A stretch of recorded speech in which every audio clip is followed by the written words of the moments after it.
Olá, tudo bem? Vamos dar início à nossa aula 5 do nosso curso de Introdução à Teoria Política Clássica do nosso SINDIUT, a nossa Escola de Luta, dando continuidade a uma discussão sobre a influência do liberalismo clássico, do liberalismo político, sobre a questão democrática, né? Como nós já estamos enfatizando desde o início do nosso curso, desde a primeira aula, a questão democrática é o nosso problema fundamental nesse curso. E estamos dialogando com autores clássicos do liberalismo político para compreender como a democracia se estabeleceu enquanto conceito hegemônico nos últimos 2 séculos, principalmente no mundo ocidental. Então, nesse sentido, a nossa aula 5 vai trazer um autor fundamental do século XIX para essa discussão da questão democrática contemporânea desde a modernidade. Esse autor é o inglês John Stuart Mill. E nós vamos discutir uma obra dele. Ele é um filósofo importante da história da filosofia, da escola utilitarista, mas nós vamos olhar para John Stuart Mill como um ator político do seu tempo, ali no século XIX, na Inglaterra, um autor que discutiu também política e, acima de tudo, discutiu esse problema da democracia dentro do horizonte do liberalismo clássico, tentando pensar o que ele vai chamar, ele e outros autores de sua época, vão chamar de caminho inevitável da democracia, de caminho inevitável e natural de ampliação da participação das maiorias, mas dentro de uma perspectiva de defesa primordial da propriedade e da liberdade individual. Então, John Stuart Mill está inserido nesse horizonte de discussões, e a obra que nós vamos trabalhar nessa nossa aula 5 é a obra Considerações sobre o Governo Representativo, uma obra de 1861. John Stuart Mill viveu na Inglaterra, ele é inglês, viveu entre 1806 e 1873, né? Ele foi uma liderança política, chegou a ocupar uma vaga no parlamento inglês, mas acima de tudo foi um pensador de seu tempo, filósofo que transitou em diferentes segmentos das ciências, nós podemos chamar hoje de ciências humanas, e foi, como eu já falei, um pensador da política. O título da nossa aula é exatamente focar aí sobre a questão democrática, né? John Stuart Mill e a questão democrática. O governo representativo possui uma natureza democrática?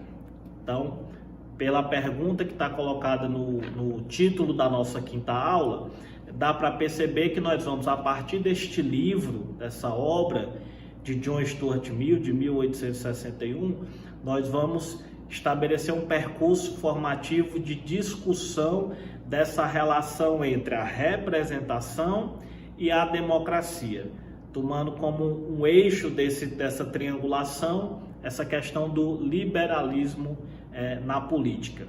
Então, é uma relação que hoje é muito problemática, né? É muito atual essa discussão da relação entre a representação democrática e os anseios populares, né? Esse descompasso que muitas vezes existe. Muitos países têm elevadas abstenções nos seus processos eleitorais, ou seja, muitos eleitores não vão sequer votar mais, porque não creem que a democracia representativa pode seguir representando os seus legítimos interesses. Então, esse é um problema contemporâneo, já era um problema na época de John Stuart Mill, um problema no sentido de desenvolver reflexões sobre isso, e nós vamos tratar dessas questões a partir de John Stuart Mill nessa nossa 5ª aula. Mas antes de adentrar na nossa discussão, é importante entender John Stuart Mill no seu tempo, né? Então, o nosso autor, ele estava no centro do capitalismo mundial no século XIX, né? Então, a Inglaterra era o país mais desenvolvido do ponto de vista econômico naquele período. Não eram os Estados Unidos. Nós sabemos que a ascensão estadunidense do ponto de vista econômico para se tornar a grande potência militar e econômica que é hoje, vem mais para o final do século XIX, principalmente entre as guerras mundiais e no pós-guerra, já no século XX. Mas lá no início do século XIX, a Inglaterra era o grande império capitalista, né? A Inglaterra estava estabelecida em boa parte do mundo, né? Estava a pleno vapor o desenvolvimento da Revolução Industrial. Ao longo do século XIX, a primeira Revolução Industrial se consolida e nós já vamos ter, na segunda metade do século XIX, época em que John Stuart Mill publica a nossa obra em estudo hoje, nós já temos a segunda Revolução Industrial em curso na Inglaterra, que é uma revolução de expansão para além das fronteiras daquele país, do capitalismo inglês. Então, para vocês terem uma ideia, na segunda metade do século XIX, a Inglaterra vai fazer grandes investimentos no Brasil, por exemplo, né? Investir em estradas de ferro, investir em iluminação pública nas grandes cidades do país, exportar máquinas, né? Então, a Inglaterra começa a montar fábricas para além do seu país, né? Para além das suas fronteiras, e começa a colonizar também algumas áreas do mundo, como por exemplo a Índia, na Ásia, e alguns territórios na África, né? Isso não é só da Inglaterra, né? É um processo dos países capitalistas europeus da época, mas a Inglaterra estava na linha de frente desse processo.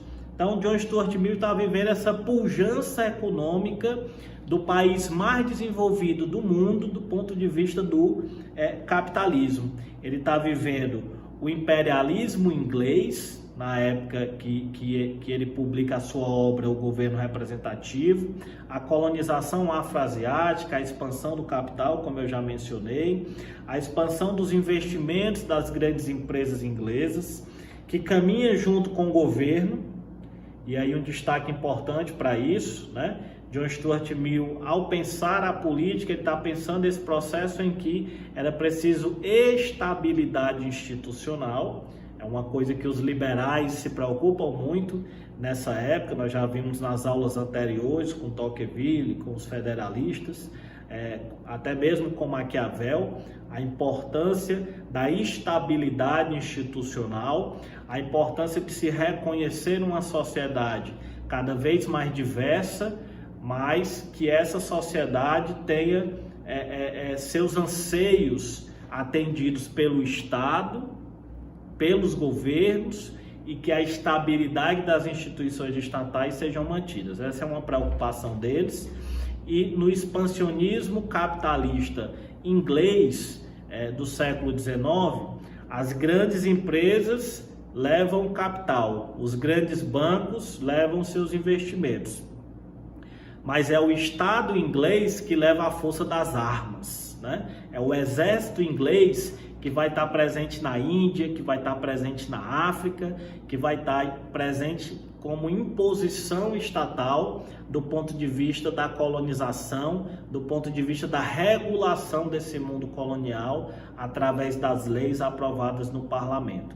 Então, a política caminha junto com o expansionismo econômico, e a estabilidade estatal era algo fundamental para a consolidação do capitalismo inglês.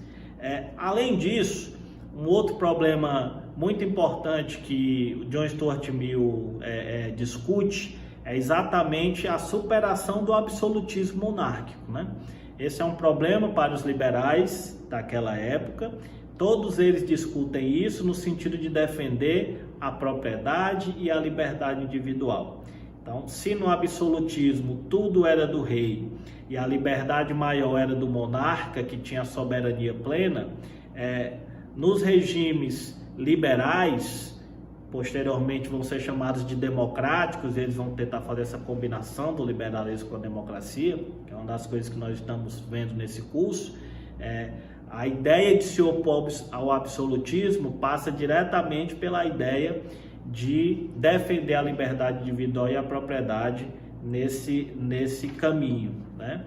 Dentro da Inglaterra, o modelo institucional que o John Stuart Mill defende na sua obra e que vai se consolidar como modelo para o sistema político estável que marcou aquele país e que marca até hoje, né, a Inglaterra, é o da monarquia parlamentar, né? Um equilíbrio entre o rei, o monarca ou a monarca, que é o chefe de Estado, e o parlamento, que tem a soberania de legislar e de compor os governos, né? A partir de eleições periódicas, mas a partir também de uma casa revisora que não passa pelo crivo de eleições, que é a Câmara dos Lordes. Mas daqui a pouco nós vamos ver um pouco mais sobre isso, né?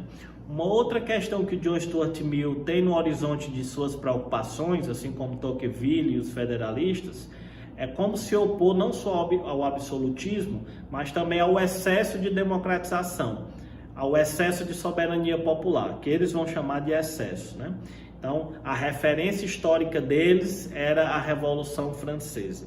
Então, o que eles vão chamar de excessos da Revolução Francesa, excesso de instabilidade institucional, de participação popular nas ruas, inclusive com o uso da violência no período do terror jacobino, né, lá na Revolução Francesa, eles vão refutar, rejeitar frontalmente, tendo esse modelo como referência de algo a ser rejeitado.